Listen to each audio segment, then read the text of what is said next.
Bien, bonjour, dans cette vidéo, la correction de l'exercice 4, celui qui est à gauche là.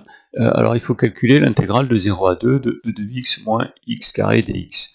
Donc on va commencer par faire ça. Donc ici, je cherche une primitive de 2x c'est 2x, une primitive de x carré c'est x3 sur 3. Je vais le faire entre 0 et 2. Donc je remplace par 2, c'est toujours pareil, je remplace par 0.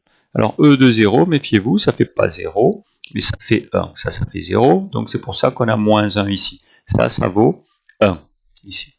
Je calcule ici, et je laisse la valeur exacte, E de 2, moins 8 tiers.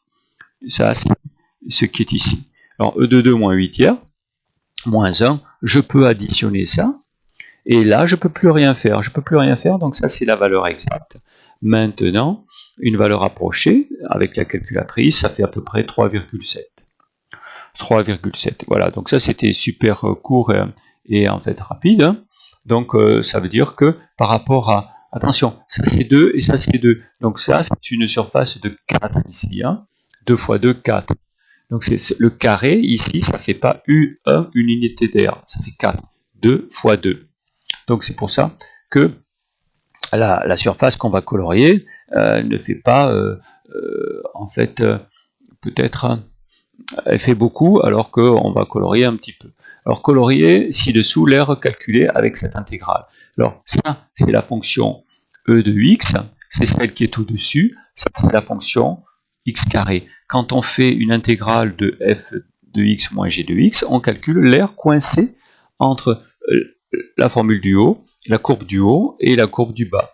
Alors entre 0 et 2, donc entre 0 et 2, je vais ici faire le trait de 2, et cette surface-là, celle qui est coincée entre les deux courbes. C'est un peu comme ce que vous avez à faire ici avec l'exercice 5. Donc ici, j'ai refait à la correction, j'ai refait le dessin, vous voyez, et donc là, je fais le trait qui est là, qui, si je continue, va à 2, et c'est cette surface-là.